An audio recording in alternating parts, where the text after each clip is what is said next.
here we are at episode 7 with Get him on side. Onside and Cross by 77 again hosting us. So a big shout out to them. Thank you. If you're around in Port Moresby or coming to Port Moresby, please call into this place. It's a great place. As you can see before us, there's a couple of guests here as well, enjoying their pizzas and having some chicken wings. But Cross by 77 place to be.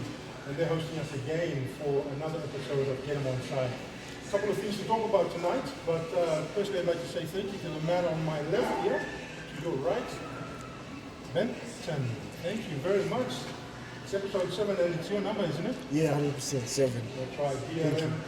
Benton's going to talk to us a little bit about what he's been doing post-rugby league and some really good things, some great stories as well. But also with me this evening and furthest to my left is the man himself. The man is missing in action, but it's good to have him back, Mo. Hi everyone, thanks for having me back again. I like to have these moments where I go and come. So, it's good to be back. Thanks for having me. And of course, our host, always ever in pink and black tonight. Thanks for being over tonight. Thanks for having me, bro. All right, so a couple of things we'll talk about. Of course, we've got our onside, offside, a couple of shout-outs as well happening. There's a lot happening in the sports world. And Mo's breaking things down for us a little bit that he's finding out to share with us what he's found out through the Digicel Exxonmobil Cup as well as some of our youth competitions. But we'll be back on the other side to talk a little bit of BLM. Welcome back on side. Now we're on our hot topics and honorable mentions internationally. First off the bat, FIFA new record for most goals in the World Cup, 18 by Messi. That's an amazing feat, isn't it? Yeah, we had to go back and check our notes again because we weren't sure whether it was 8 or 18, but it's 18. And Vincent and I were talking off that a little bit. That's massive. I mean, how old is he? 38, I saw. So he's been to a couple of World Cups, obviously. Yeah, this will be his 6th World Cup as well too. So He's not and slow that's actually an incredible feat to have as well too. Every 4 years and crazy. 24 years altogether. So it's really a really good stat to have. Yeah. And what's his name is there as well, the Portugal dude. Ronaldo. He'd be about the same range. About 41. Is he 41? Oh, jeez. Man, these footballers can play up until the 50 or something. Yeah. Yeah, so it's a good thing that we've got some of our experts here. We've got Benton here who will tell us a little bit more about health and well-being to get yourself in there. Maybe not a couple of World Cups, but just to leave alone. That's a World Cup in itself. That's it. Yeah. Another honorable mention. Another honorable mention, Jason Tamololo, 300 games. Yes, the guy. 300 games for Jason Tamololo. Big body, it's Wear and tear. a bit of wear and tear, but like to last that long with the shape that he's in, with the kind of body that he's got, it's a marvel. Yes, and if they're able to Testament. get into the top 8 and make a play for the finals, that would be good. Oh, man, this guy, I don't know. He's like a couple more years, eh? How old is he? I think he's about 30, 31. Probably his Yeah, he 30s, could be in his early 30s as well too. And again, like achieving 300 NRL games at that top level is very impressive. Obviously, like you mentioned, coach as well to experience his fair share of injuries as well too, and coming back from it and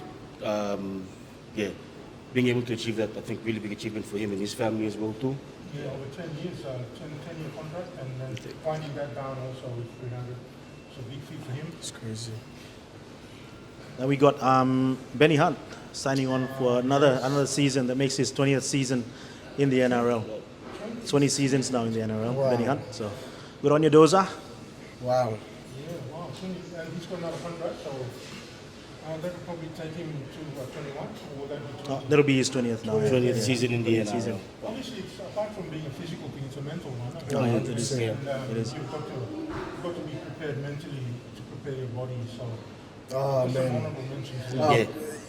It's crazy. The preseason is even. That's the reason why people quit playing is because of preseason. Yeah. It's just mentally the strain. It's just crazy. So. He'd probably be off the legs a little bit, yeah? I probably would be. Yeah. What's this for his preseason? For his preseason, Yeah, what do you reckon, Mo? Yeah. Well, considering being more than 10 years at that level playing, I'm pretty sure there's going to be a lot of modified training plans put for him and any other senior player as well too. So it's probably not that much of a workload, but the intensity is pretty high. They still have to get that hard work done to hold them for the rest of the season. But yeah, again, very impressive work from Ben Hunt. And there are talks, rumors that Dan Gagai, Oh, I like that. Dan Gagai could be signing with the Broncos next year, back to his old stomping ground, his original team. I was really hoping that the Chiefs would sign him. You know, maybe Good Yeah, experience. bring some experience. Yeah, experience. yeah. And he's good level head. He's got a lot of experiences and so. Yeah. You know, Michael Chalmers. Softly reaching out to you. If you may consider, anyway. Probably a year or Get two. on side, mate. Come on, Michael. Get on side. Get him on side. Locally, Morobe Kande is still maintaining top of the DEM Cup. Morobe Kande.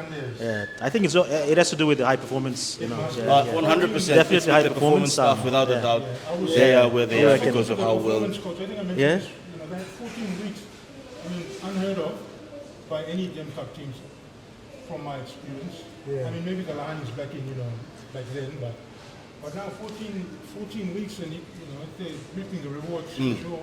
Wow. That's It's crazy. definitely probably not anything to do with the skill. It's got to be the performance. Definitely performance. It's just the step. It's just cut above. It's tier one. Wow. So shout out to the head of performance, Monk Tavo. If you're watching, if you're at home, shout out to you, brother. Yeah, good work to you and your coaching staff as well, your head coach and everyone out there in Medang. We really wish you all the best for the remaining part of the season. Yeah. All right, that's all for hot topics and honorable mentions internationally and locally. Be right back after this. And our guest this evening with us here at Crossbar 77 on Getting Onside, Bent and Lem are doing some great things in the health and well-being space. So we really were wanting to get him on here so he can share the stories that's happening there. But I think for us, we've always known him from in the footy space, in the rugby league space, and I think he's now transited into a different role, but still around health and well-being. But what have you been up to since you've left rugby league? Yeah, man. Nah. I haven't celebrated any retirement yet, so don't get me off yet. Don't get me offside.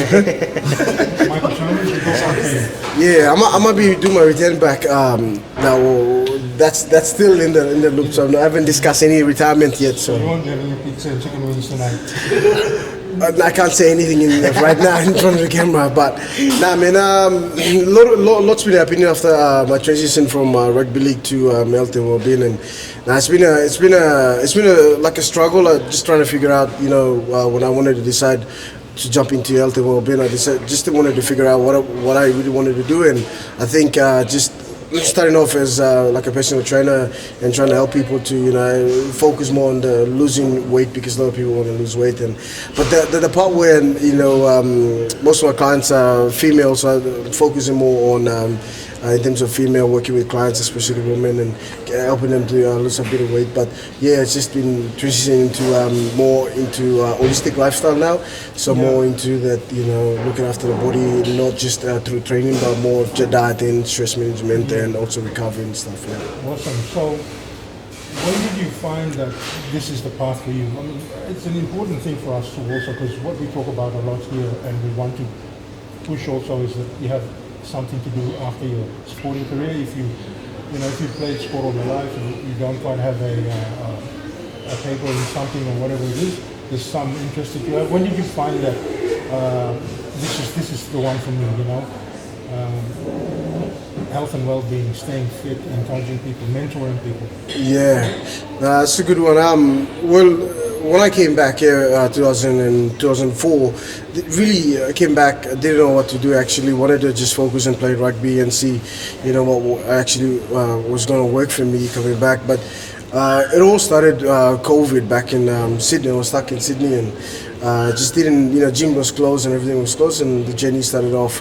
I actually put a lot of size after during the COVID, so I had to start focusing, getting into fitness and getting into. But I mean the journey in terms of doing that, because it was just back when I was young. To be honest, I was really chubby and fat, so just coming back overseas and stuff, and a lot of things are happening. So focus more on fitness and just with football and everything started. So during that, I had to actually take a few courses around there, and then nutrition, and just work around some mates that were already doing fitness and nutrition and stuff. So yeah, along the way with football, just transition. So when I came back here to answer your question, it's just everything, slowly, with football, figuring out training and all that, and then slowly just transitions.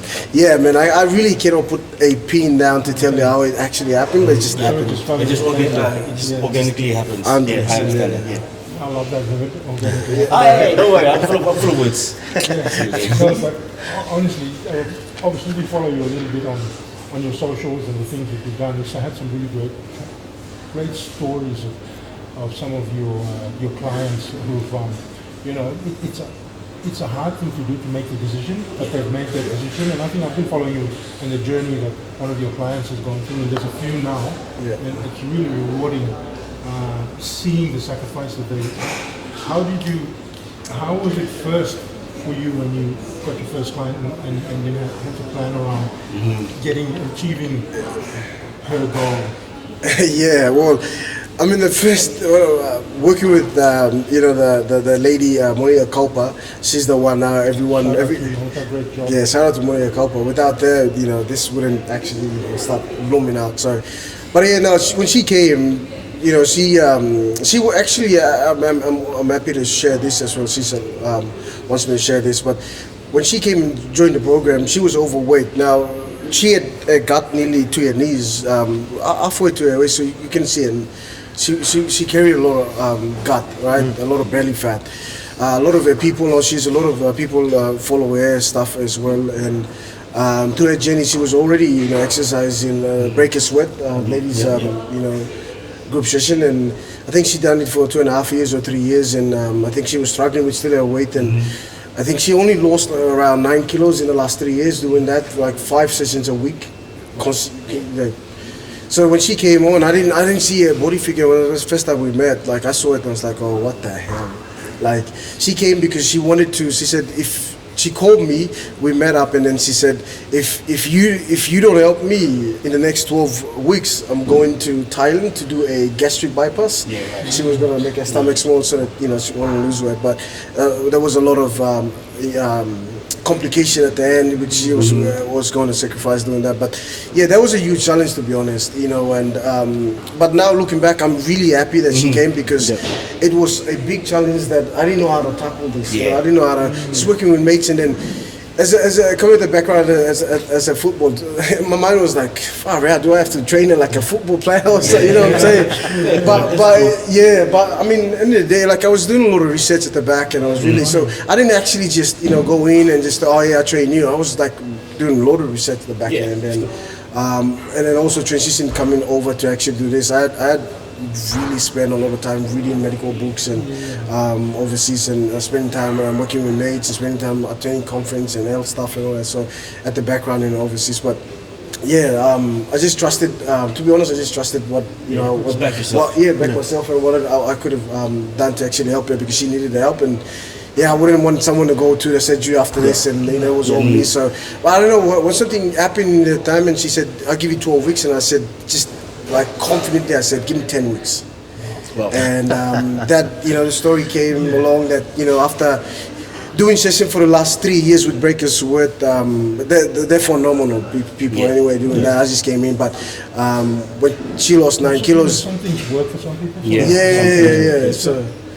Fit for each person. 100%. So yeah, in 10 weeks, eventually, we lost 16 kilos in 10 weeks, and it was amazing. But there was a lot of things happening at the same time, and a lot of people see in that more of a fitness space, but she had a lot of health complication, and I can speak for her. She has knee pain. She had a tailbone problem. She had. I have to be honest, like, I look after a lot of ladies, so she didn't see her period for the last 2 years, and eventually came after 13 weeks after doing the program, and had PCOS and all these complications that woman has. So the health side people don't see; they only see loss weight. So that's why I wanted to promote more about health space rather than just fitness. Oh, that's awesome. Yeah. So what's the process like if, say, someone was to come to you and go through the program? What do you do? Yeah, now our onboarding is more like, so people, we're on social media, so people WhatsApp.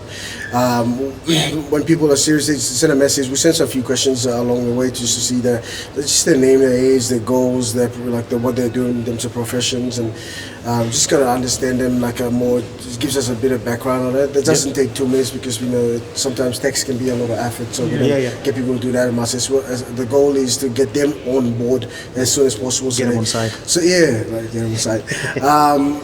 So once they've done that, then we just proceed to, okay, what's the next step? We'll send them a package. We'll say, are you happy with this? Are you happy with that? If you have questions, then most of the time, 9 out of 10 people sign up when they said, oh, I want to meet up with you, I want to do a consultation.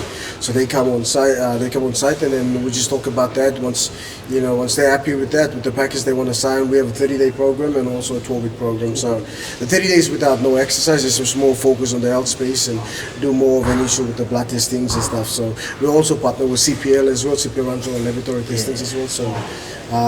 So we get them on 30-day or we get them on a 12-week program. 12-week program caters for exercise around that space as well. So it covers nutrition, stress management, sleep program and stuff like that. So that is really good. So without going into too much detail, what do you think, coming back to your client that you first worked with, obviously she was working with a previous gym before. Yeah. What was the biggest, what were some of the things that were that you had to introduce and implement to get the results that you got, if you know what I mean? Yeah, 100%. I usually tell clients about this. The most important thing, we were looking at the previous exercise. She was doing 5 sessions a week, like full on for 5 days. We're also looking at the nutrition, but most of the part we were looking at is how much recovery she was getting. Okay. Right, and she wasn't getting enough recovery. Now, if we have to go more into the metabolic health side, now women are more dominant with estrogen, right? And estrogen is a recovery hormone. It's not a performance hormone. No. Testosterone is a performance hormone.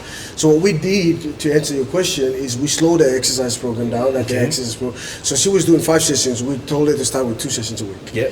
Right, we slowed that down, and we were focusing on the sleep side. Yeah. And then then we had to give him the nutrition, but more not to tell him what to eat, but just to put a parameter around what she needed to eat, but more than controlling the protocol time of eating and when not to eat. Right, so that was also an important part of that. So, cool. But the recovery side, when we got her to rest more, she lost more weight than. That's very good. That's very, very good. That's cool. So when you're talking about blood tests, getting blood tests done, metabolism done, is there a GP that you work with, or do they go see a GP first? Or no, we have a GP. So now all our stuff I promote that on social media. We're not a medical company. We're an educational company. Yes. We coach and stuff like that. Yes. So with all our papers and what we do, you will see a disclaimer. We're not a medical company. We don't give advice. Doesn't replace any medical advice or treatment. But we do the review. Lucky enough, we also have consultant. We consult.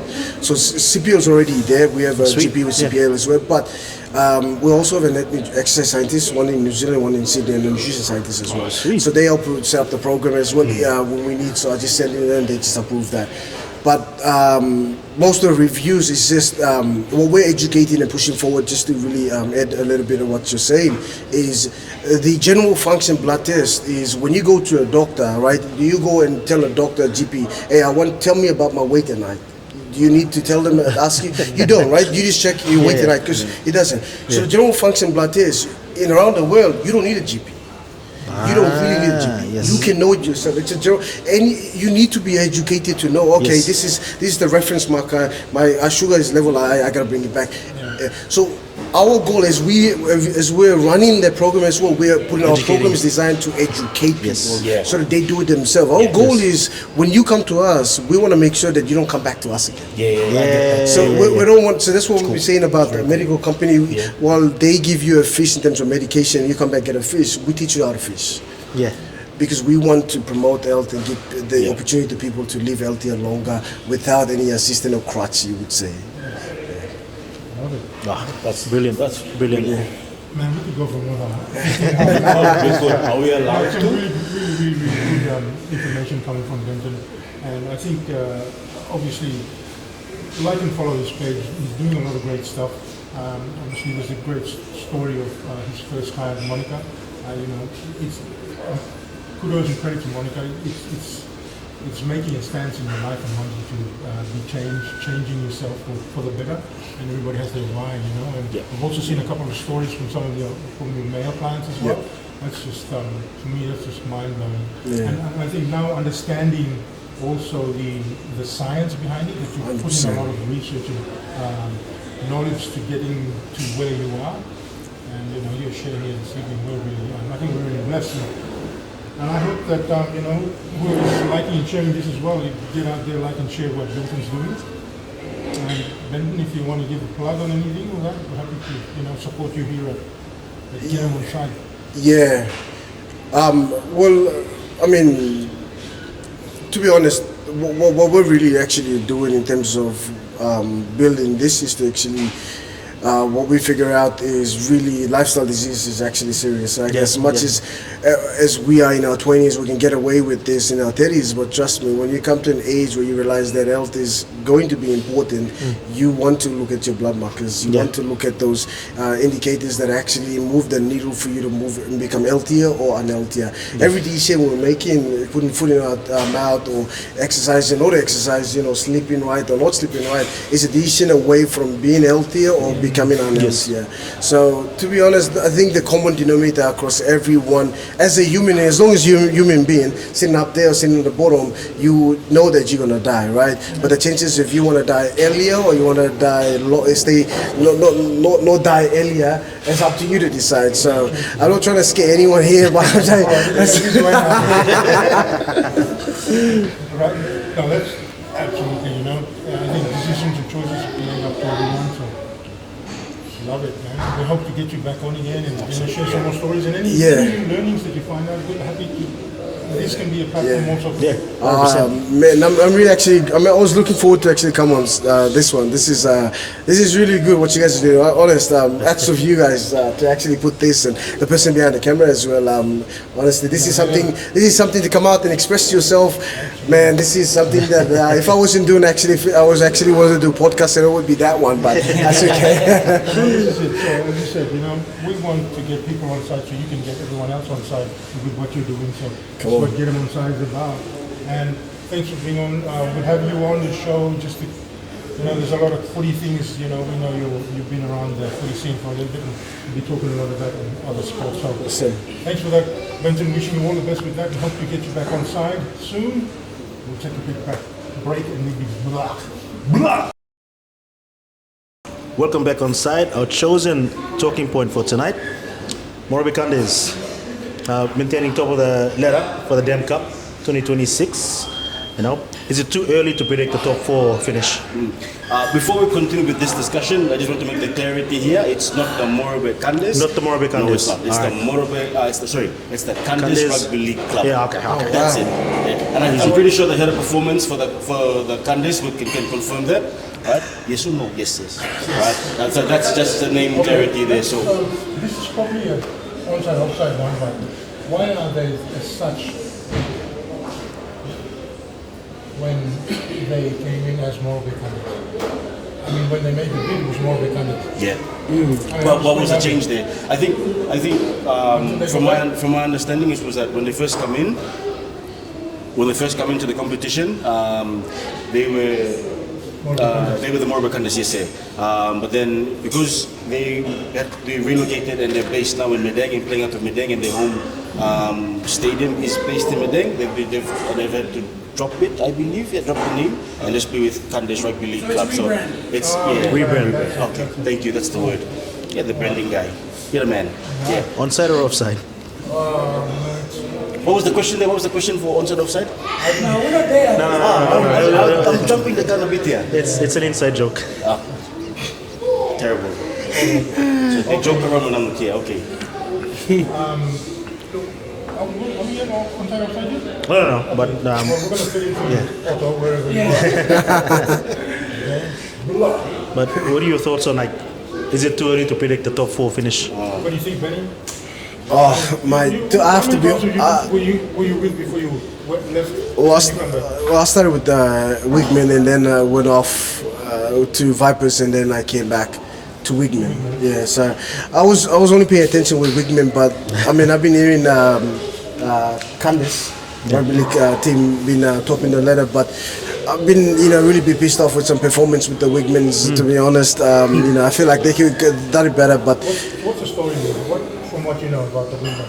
I mean, look at some of the Perry mainstay, a couple of young guys, but what's happening? yeah, well, Pokari is actually, he's been good. I mean, in terms of performance, but I mean, I think it's time when we need some young people to step up, and and I feel like Pokari should be leading the pace in terms of coaching younger people to step up to take his, just to, someone coming in and someone going out. So it's unpredictable at this stage. The goal now is just try to just play throughout the season and make the top 4 for now. So yeah. So with that, the top 4 being So top four for this competition at the moment after round 11. All right. So we got Kandes leading the table. Then we got the Distributing Guris, then the Mendi Muruks, and then closing up the top 4 is the Port Moresby Vipers. All right. Then obviously, like we mentioned, that is it too early to predict that? how many rounds do we have left? Well, we've got about 7 more rounds left until the season. So. What are we with Competition points? points. Competition points. So it's especially between 3, 4, 5. They're really tight there. Close points. Obviously, Kande's first and second. They've got a bit of breathing space there, but again, as usually with Digicel Cup or any other competition, as it gets towards the back end of the season, everyone starts to really pick up their game because everyone wants to play finals footy as well too. So it's interesting to see where the competition is going to go in the next couple of weeks. All right, but I'm certain that the top 4 are definitely in the conversation there for the finals. When you have a look at the Kandes, like we see me watching more Liga at first with all the joking around, but I think you have a real good look at their preparation, a good mix of good youth, coaching staff, and then performance comes into play. I feel like Stanley's got this knack of eyeing talent. It's a good eye for talent. So when he brings his kids in, and most of them they were benchies last year, or Reggie's in Reggie's coming up, and a couple of young kids coming up, and then they've got like a 14-week preparation. I think it's like kudos to the coaching staff for bringing the best out of these boys, and see it's refreshing to see youth do so well, especially at DEM Cup. You can, it's sort of, I wouldn't say tiring, but you can get a bit of a nice of seeing the same people in and around the game. So. I think that back end will really tell. True. Give or take the bottom 5, 6 start winning a couple of games and they will shake it about a bit. And if they're playing the candidates, of course, and they get a couple of win losses there happening. But I think for now, they're just maintaining and they've done well. Again, Benton, as we talked about a little bit earlier, surprisingly the women have fallen off a little bit.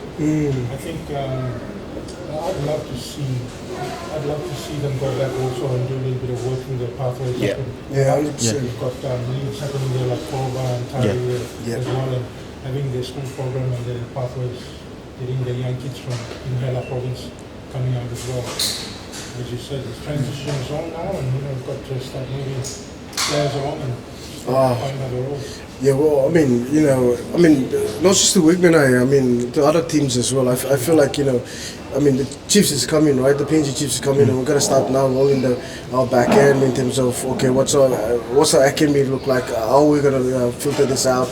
Our provinces, we gotta go back and start to the work and how to set up this. And I think, it's a lot of work, but someone has to do it anyway. That's a good point. Really good. Yeah. Right. Second one, Justin Olam, Jazzy, or Justice as Sogi likes to call him, went back home to his village, Kogi village, medical supplies, delivering medical supplies. What a guy. Justin Olam Foundation doing great things for his people back home. That's it. Yeah, that's the way. Using his bandwidth, using his reach, while he's still on top of the tree. And I think he'll always be there, but he's coming back and doing things for the community.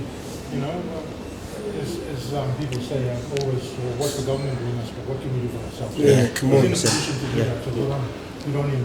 I think, I don't know if it's an onside, offside, but J Block, if you're watching, please like and subscribe. And tell us, is this also something you're trying to do politically, or is it like out of your heart? I'm just asking. I'm happy to have you on this program as well, and let us know what you're doing. And also to support you, you know, Yeah. in what you're doing. Like Penny's on here, we'd love to get you on board as well, and share your story with us, get people inside. Awesome. All right, that's all for our main talking session. Oops.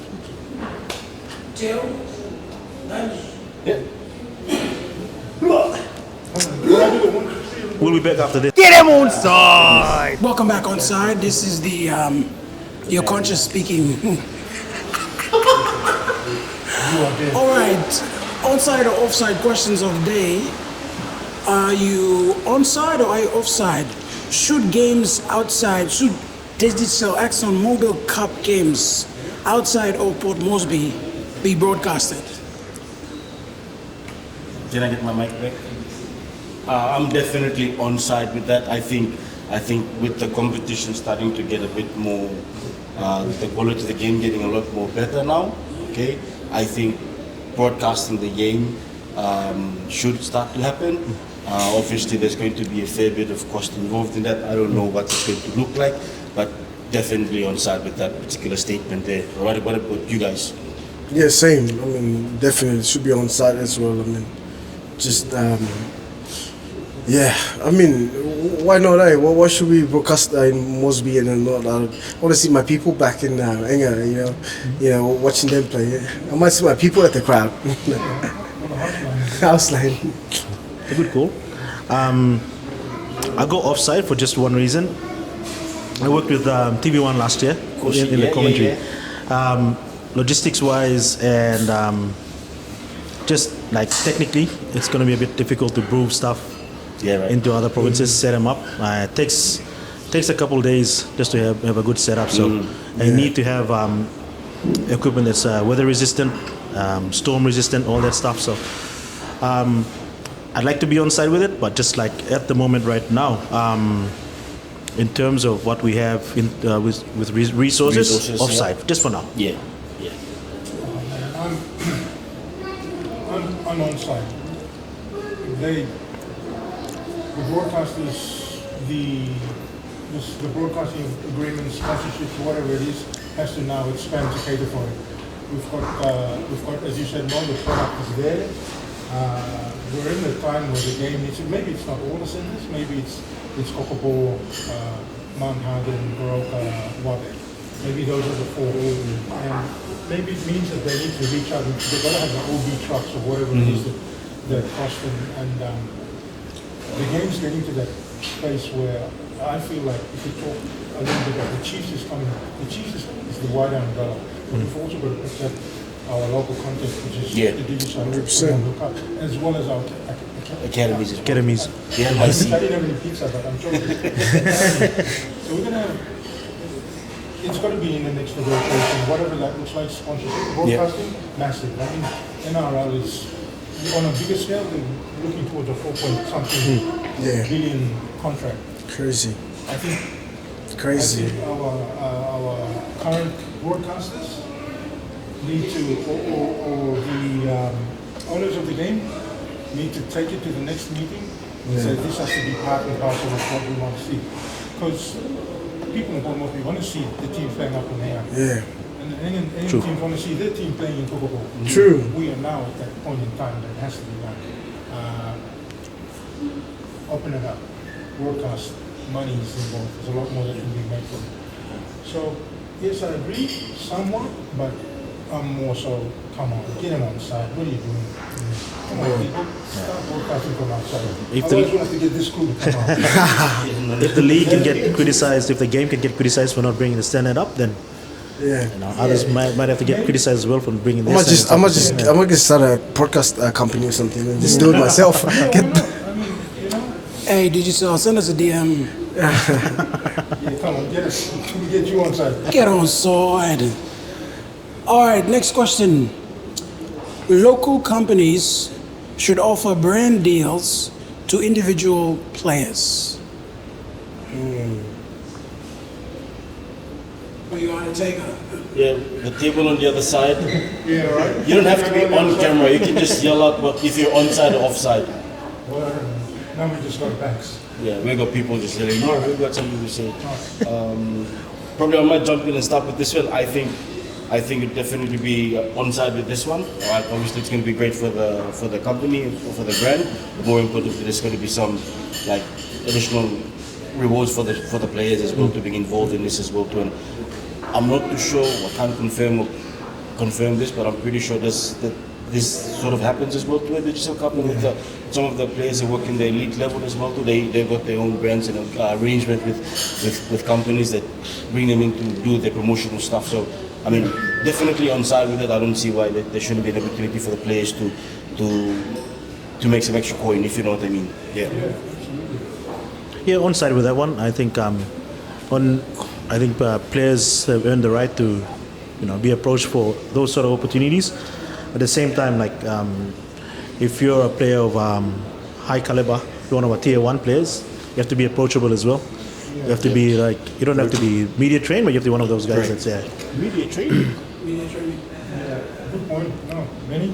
Oh yeah, no, definitely. I mean, I think it lifts the standard, eh? I mean, it lifts the standard individually as a player as well, and the way you carry yourself on field as well. I mean, you know that when the companies are, you're like a brand ambassador or you get sponsors, then it's just, I mean, gets you to the next level, boost up your game mentally, emotionally, and I think it's very important.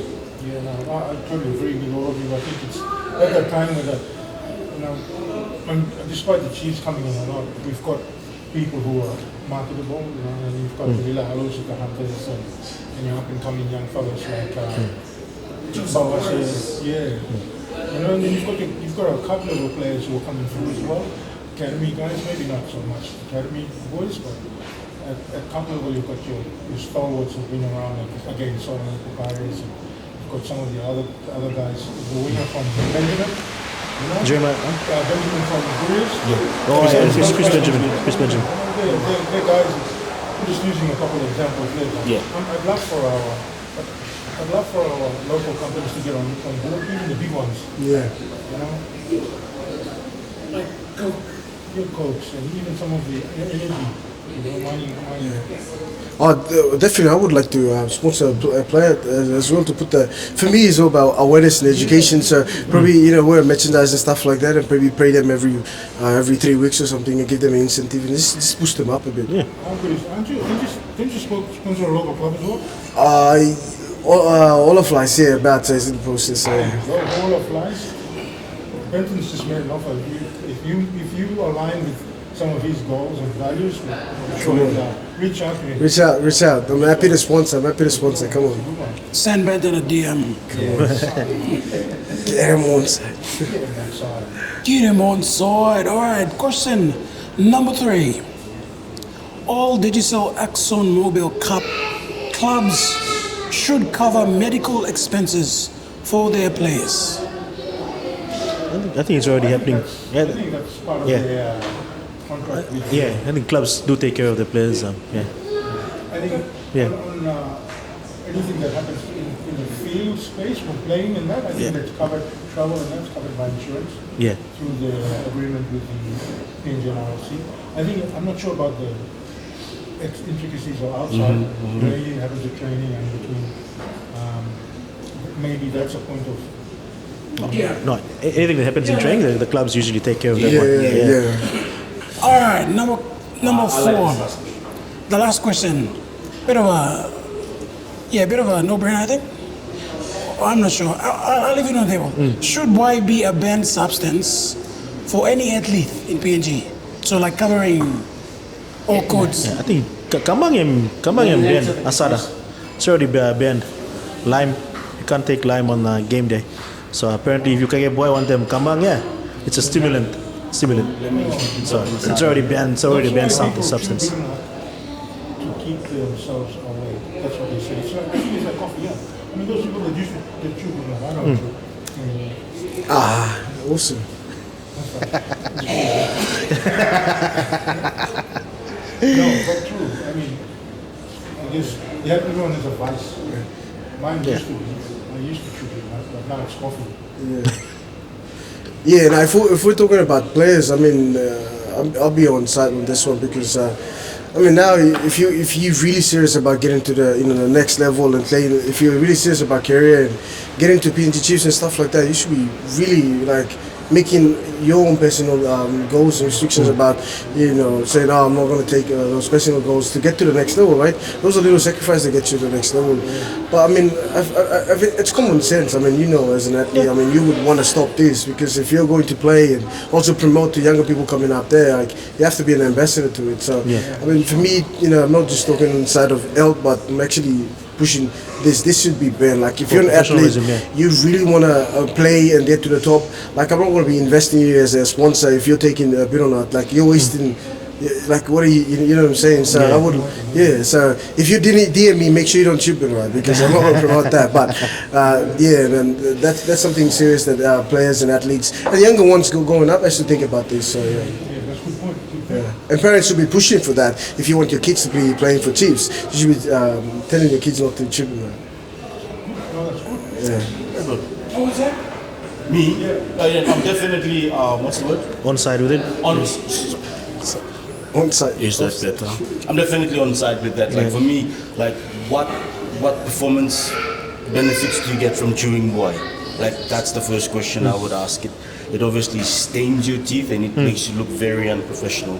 And if you're looking to achieve some things in your chosen sport, obviously your appearance, like we spoke about, companies approaching players and trying to support them and give them give them opportunities to make some extra money. But if you don't look professional at all, again, it doesn't really look good for you. So I'm definitely on side with that. It should not be allowed, only because again, there's no performance enhancement from chewing Buai. There's no benefits from it. Definitely will make you a lot more dehydrated. I think that's it. I'm not, won't go too much into detail into it, but definitely on side with that. And that'll be all for our onside offside segment. A lot of onsides tonight, and we'll be back after this. Yeah, look, let us know also a few of those things that you want us to talk about on onside and offside, things that you think are a little bit contentious locally or internationally. Great you brought it up. Someone DM'd us on TikTok There you go. and asked us a question. If you had to change one rule in the NRL, what would it be? That's your question. My goodness. Is that for everybody on the table? Okay, let me think first. Quick fire. I would probably remove the 6 games. Yeah, same 6 against. Very challenging. I mean, always love the speed of the game, but that's a very.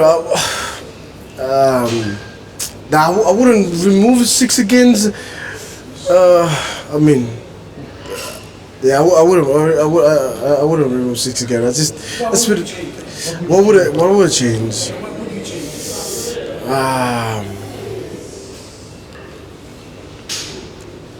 One rule.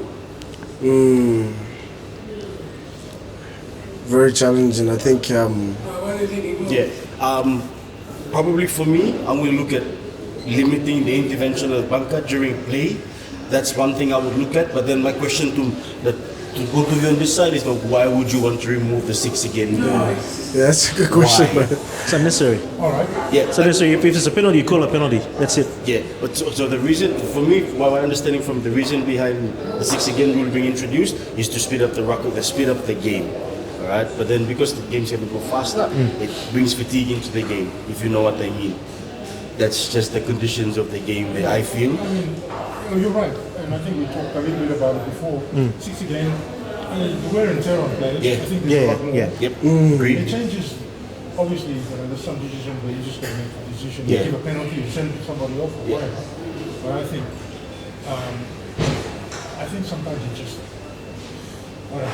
I agree with the speed of the game, true, but I think just depending on when they call it, Yeah.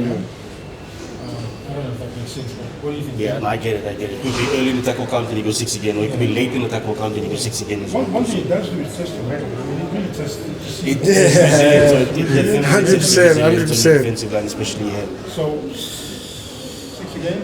Get rid of it. I'm still. Keep it. Then Not you say convinced. keep it, but what do Not you think convinced. we should, one thing you should change in NRL? I know one thing should change in the NRLC. Get rid of the banker. Can Get you rid get of a the bunker. Can I get a wide? Can I get another head? Can I get a top What do you think, Benny? I mean, okay, we're left with you. What should we keep or get rid of? I mean, what would you get rid of? Keep the 6 again, right? Keep the 6 again. I mean, with the bunker, yeah, I always don't like the bunker, but yeah, we actually started the bunker anyway. That's another one. But wait, one more question. Do we have a bunker in the DEM Cup? That's the one I want to get rid of them. Get rid of our bunker. Release the bunker. Please, Get him on side. on TikTok, through one of our socials, whatever you think you want us to talk about on Onside, Offside, happy to talk about it. Yeah. And again, it's giving play again. Reach out to Benton, doing some really great stuff. Again, if you want to get on side with him, make sure you do. I think he's got a lot of good things to offer, and we'd love to have him back on the game. Oh man, it was really fun to actually be around this space. Definitely, I'm looking forward.